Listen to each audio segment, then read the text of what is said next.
A palavra vampiro surgiu por volta do século XVIII, tem origem no idioma sérvio como vampir e sua forma básica e invariável nos idiomas tcheco, russo, búlgaro e húngaro.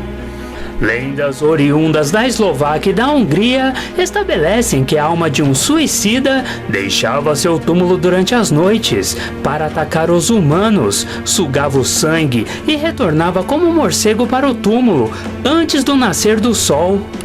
Assim, suas vítimas também tornavam-se vampiros após a morte. Civilizações da Assíria e Babilônia também registram lendas sobre criaturas que sugavam sangue de seres humanos e animais de grande porte.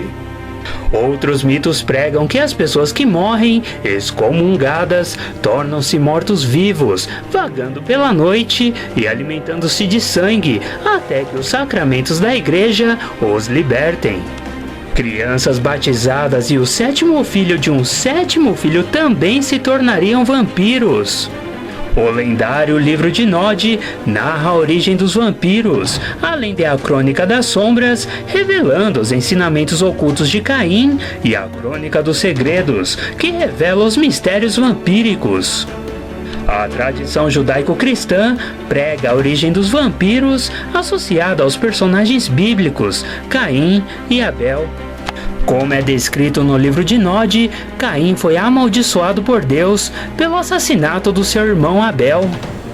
Os anjos do Criador foram até ele exigir que se redimisse. Orgulhoso, recusou-se e acatou as punições impostas pelos anjos. A partir deste momento, Caim via-se condenado à solidão e vida eterna, temendo o fogo e a luz, longe do convívio dos mortais. Caim foi anistiado por Deus após sofrer durante uma era inteira. De volta ao mundo terreno dos homens, fundou e fez-se rei da primeira cidade chamada Enoque, mas ainda temia a luz e o fogo e a solidão da eternidade. Abatido e desmotivado, acabou por cometer outro grande erro. Gerou 3 filhos, que posteriormente geraram outros. Seguiram-se tempos de paz, até que chegou o grande dilúvio e levou toda a terra. Na cidade de Enoque sobreviveram apenas Caim, seus filhos, netos e uns poucos mortais. Caim recusou-se a reconstruir a cidade, pois considerava o dilúvio um castigo divino, por ter subvertido as leis naturais e gerado seres amaldiçoados, como ele mesmo. Assim, sua prole reergueu Enoque e assumiu o poder perante os mortais. Após um período de paz e prosperidade, os sucessores de Caim passaram a travar batalhas entre si. A autoridade dos governantes foi revogada, e tanto os mortais como os membros da prole sentiam-se livres para fundar outras cidades e tornar seu próprio rei. Dessa forma, os imortais antecedentes de Caim espalharam-se por toda a terra. Nesta versão da origem dos vampiros, vimos que tudo teve início com uma maldição divina atribuída a Caim e depois herdada por sua prole. Porém, torna-se muito difícil estabelecer um limite entre os fatos e as lendas que circundam o mito vampírico, já que boa parte destas informações confunde-se entre os relatos e pesquisas históricas coerentes com a ficção dos filmes e RPGs. Na lenda de Caim, a conotação do termo vampiro ainda está ligada apenas ao sentido de imortalidade, solidão e a aversão à luz. A relação estabelecida entre a longevidade e a sede pelo sangue, que caracteriza a imagem mais comum dos vampiros, deve-se possivelmente a personagens lendários que viviam anos incalculáveis alimentando-se de sangue humano após terem firmado supostos pactos com entidades malignas. Outras versões são encontradas em diferentes culturas e todas combinam fatos históricos com crendice regional. Portanto, a maior parte dos povos possui uma entidade sobrenatural que alimenta-se de sangue, imortal e considerada maldita. O mito do vampiro é o ponto comum entre várias civilizações desde a antiguidade. Uma das maiores referências do mito vampírico é o sanguinário Vlad Tepes, ou Vlad III, que existiu realmente no século XV na Transilvânia. Apesar da crueldade extrema com os vampiros, Vlad III não possuía nenhuma ligação com os vampiros. O termo Drácula foi herdado do seu pai, o Vlad II, que foi cavaleiro da Ordem do Dragão. Provavelmente a confusão se deu através da semelhança entre os termos Drache, que era o título de nobreza atribuído a Vlad II, e Drake, que significa diabo. A relação entre Vlad III e o mito vampírico foi dada pelo escritor Bram Stoker. O autor de Drácula inspirou-se provavelmente nas atrocidades cometidas por Vlad III e as incorporou em seu personagem principal. A partir deste momento, vampiro e Drácula tornaram-se praticamente sinônimos na literatura e nas crenças populares. No Brasil também encontra-se mitos relacionados aos vampiros e outros seres semelhantes. Muitas vezes é possível adivinhar a qual geração o vampiro pertence pelo vocabulário que ele emprega. Há uma distinção nítida entre as palavras usadas pelos anarquistas e as palavras usadas pelos anciões. Usar a palavra errada nas circunstâncias erradas costuma ser considerado um deslize seríssimo no protocolo. Linguagem coloquial, esses são os termos usados com mais frequência na família. Anarquista, um rebelde na família, indivíduo que não nutre respeito pelos anciões. Os lobisomens, grandes, fortes, rápidos, são a melhor maneira de descrevê-lo. Inferiores que os vampiros em estado normal, conseguem superá-los facilmente em estado animal.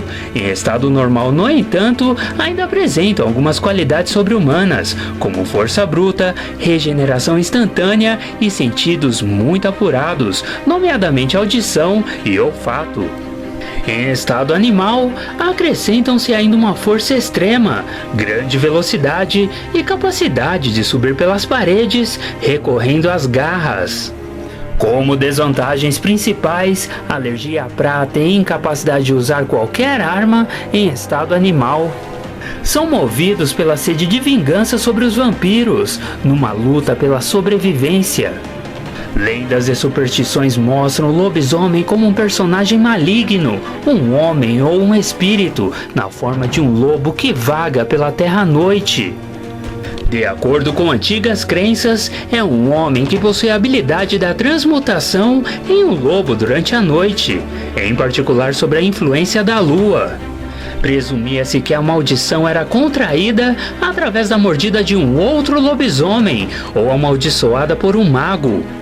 A imagem mais comum é a de uma criatura do mal, percorrendo a noite em busca de vítimas, tanto animais quanto humanas. Lincantropia. Esse termo foi originalmente usado para descrever um homem capaz de transformar-se em um lobo, mas hoje é mais utilizada na psiquiatria para descrever um bem conhecido tipo de alucinação. É uma doença psicológica a qual o efeito é a crença, por parte do infectado, de que seja realmente um lobisomem. As lendas sobre lobisomens tiveram início na França, no século XV. Mais de 30 mil ações judiciais contra lobisomens aconteceram. E quase 100 delas foram executadas, pois eles teriam cometido seus crimes na forma de um lobo. Na verdade, esses pobres diabos eram apenas licantropos. Não se sabe exatamente quando os lobisomens apareceram. A primeira aparição deve ter ocorrido no século V a.C., quando os gregos, estabelecidos na costa do Mar Negro, levaram estrangeiros de outras regiões para mágicos, capazes de transformar a si mesmos em lobos. Os anciões diziam que essa metamorfose tornava possível a aquisição da força e astúcia de uma fera selvagem. Mas os lobisomens retinham suas vozes e vislumbres humanos, fazendo com que não fosse possível distingui-los de um animal comum. Por outro lado, a verdadeira e mais comum lenda dos lobisomens nasceu em terras francesas. De acordo com as lendas, existem 4 formas de alguém se tornar um lobisomem, e elas são: pela própria maldição, resulta em que o chamado de lobisomem alfa, que pode ser visto como o primeiro lobisomem de uma grande família. O desafortunado indivíduo ganha a perversa maldição por ter desafiado ou destruído um poderoso mago. Ele irá perceber que está amaldiçoado na primeira noite de lua cheia, depois do encantamento. A primeira transformação é a mais traumática e uma completa surpresa. Transmissão hereditária devido ao fato da criança do lobisomem obter a mesma maldição do seu pai e mãe. É exatamente o mesmo resultado de ser mordido por um lobisomem.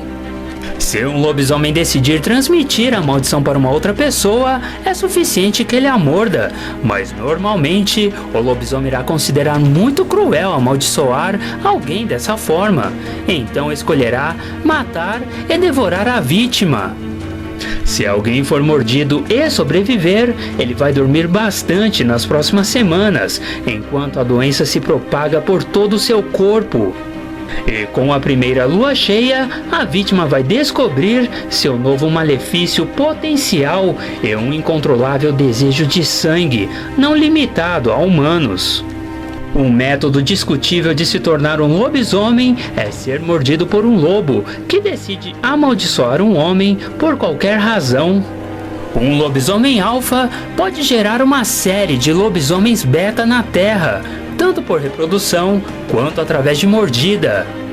Este deve absolutamente manter a lealdade dos lobisomens beta, porque senão, como são imortais, o resultado será sangrentas batalhas pela liderança da alcateia. Certos lobisomens rebeldes podem instigar atritos em uma alcateia e, sem dúvida, os lobisomens alfa, mesmo sendo o líder, não pode realmente machucar um lobisomem beta de sua família, pois neste caso, todos os danos que lhe causar pode levá-lo à morte. Por outro lado, um lobisomem beta pode sim matar um lobisomem alfa, sem dificuldade alguma, assim libertá-lo da maldição.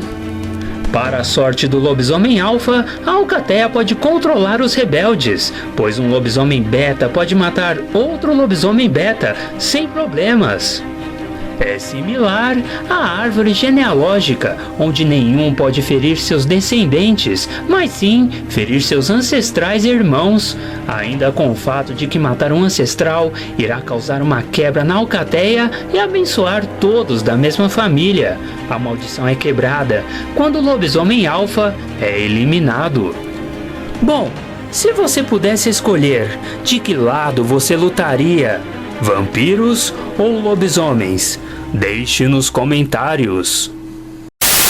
Bom galera, então é isso, espero que vocês tenham gostado do vídeo. Gostou do vídeo? Clique em gostei aqui embaixo e compartilhe nas suas redes sociais. Espero todos vocês também na fanpage do canal. Então é isso galera, até mais, beleza? Fui!